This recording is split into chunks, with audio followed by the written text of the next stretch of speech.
Hi everyone, I am architect Naveen और आज के वीडियो में हम लोग डिस्कस करने जा रहे हैं 5 ऐसे एलिमेंट्स जिस एलिमेंट से आप अपने बेडरूम को बहुत ही खूबसूरत बना सकते हैं और वो भी बहुत कम खर्चे में। तो चलिए शुरू करते हैं आज का वीडियो। इसमें जो सबसे पहला एलिमेंट मैं आपको बताना चाहता हूँ वो है पेंट पैटर्न्स। अब पेंट पैटर्न्स को टेक्सचर पेंट से कंफ्यूज बिल्कुल मत करिएगा। ये बेसिकली ज्योमेट्रिक पैटर्न्स होते हैं, जैसे semi circular, circular, cylindrical, rectangular, बहुत सारे रेक्टेंगुलर्स को मिलाकर एक फॉर्म। इसको किसी भी ब्लैंक दीवार पे आपको बनवाना है। प्रेफरेबली अगर आप इसको बेड के पीछे बनवाते हैं तो और बेहतर है। जो इसका कलर रखना है वो बेसिकली जो पीछे जो कलर वॉल पर है उसके कॉम्प्लीमेंट्री कलर जो है हम लोग को यूज करना है। अब इससे होगा क्या, आपका रूम बहुत ही खूबसूरत दिखने लगेगा और आपके रूम में एक फोकल पॉइंट डेवलप होगा कि अगर आपके रूम में कोई एंटर करता है तो उसकी नजर सीधे उस पे पड़ेगी। तो अगर आपके रूम में कोई क्लटर भी है तो भी नजर वो कम आएगा। इसमें आप एक काम और कर सकते हैं, जैसे आपने कुछ पैटर्न बनाया हुआ है तो आप कॉन्ट्रास्टिंग कलर में उस पे कुछ पेंटिंग्स लगवा सकते हैं, कुछ स्कल्पचर रख सकते हैं, तो उससे उसकी खूबसूरती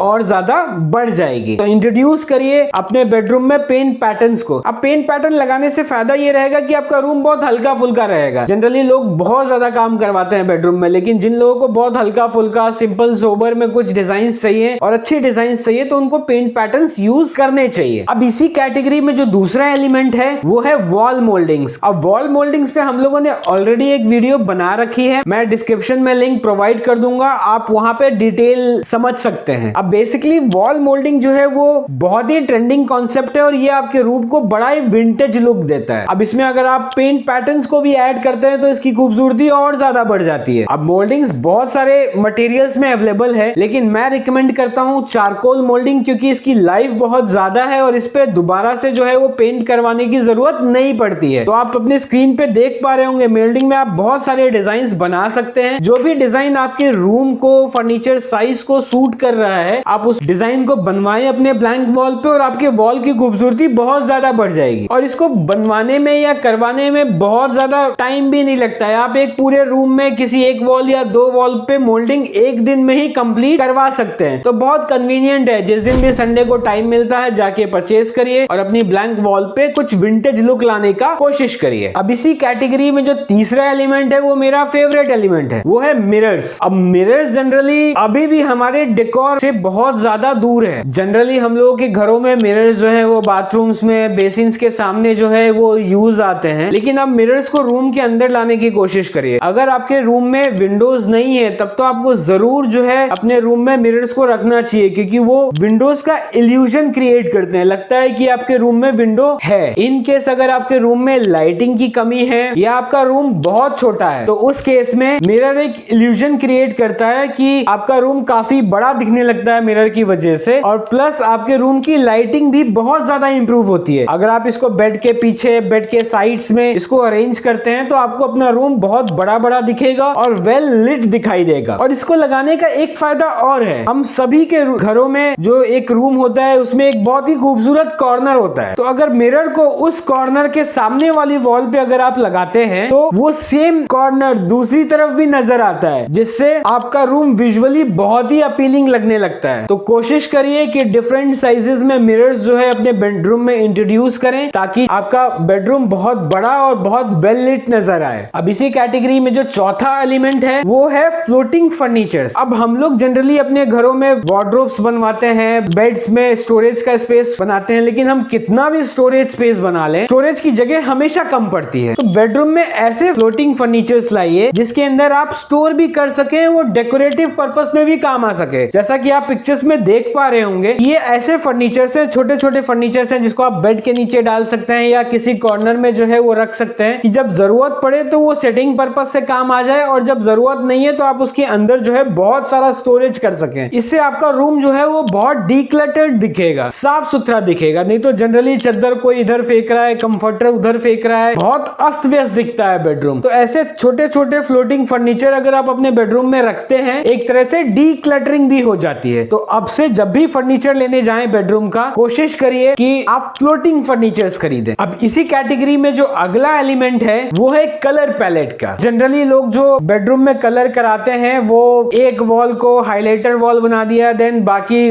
वॉल्स को जो है बहुत लाइट कलर कर दिया। मेरा रिकमेंडेशन ये है कि एटलीस्ट बेडरूम के कलर्स को लाइट और वाइब्रेंट रहने दीजिए, क्योंकि बेडरूम में अगर कलर लाइट और वाइब्रेंट है बहुत पॉजिटिविटी आती है, रूम्स बहुत वेल लिट नजर आते हैं। किसी एक वॉल को काफी डार्क करके बाकी को जो है वो लाइट करना, ये भी बहुत पुराना कॉन्सेप्ट हो गया है। कोशिश करिए लाइट कलर्स को आप यूज करिए और उसको सारी वॉल्स पे यूज करिए, और उसी का लाइटर शेड जो है आप रूफ में यूज करिए। जनरली लोग दीवारों पे कलर कर लेते हैं और सीलिंग को व्हाइट रहने देते हैं, नहीं, सीलिंग में भी हम लोगों ने जो दीवारों पे कलर किया है उसका लाइटर शेड यूज करना है। तो इससे बहुत पॉजिटिविटी आएगी आपके बेडरूम में और आपका बेडरूम बहुत ही कलरफुल और वाइब्रेंट दिखने लगेगा। फ्यूचर में हम लोग एक इंडिपेंडेंट वीडियो बनाएंगे कि कलर पैलेट में से कलर कैसे सिलेक्ट करते हैं। हर कलर के अलग फीचर्स होते हैं, अलग स्टाइल होता है, लेकिन फॉर द टाइम बिंग आप ये समझिए कि आपको बेडरूम में लाइट कलर्स यूज करना है। हम लोग अपने चैनल पे इसी तरीके का कंटेंट बनाते रहते हैं। अगर आपको इस तरीके के कंटेंट में इंटरेस्ट है तो हमारे चैनल को लाइक करें, सब्सक्राइब करें। अगर आप चाहते हैं कि हम किसी स्पेसिफिक टॉपिक पर वीडियो बनाएं तो उसको कमेंट में जरूर लिखें, हम कोशिश करेंगे उसके बारे में डिटेल रिसर्च करके आपके लिए वीडियो लाएं अपने चैनल पे। Thank you so much.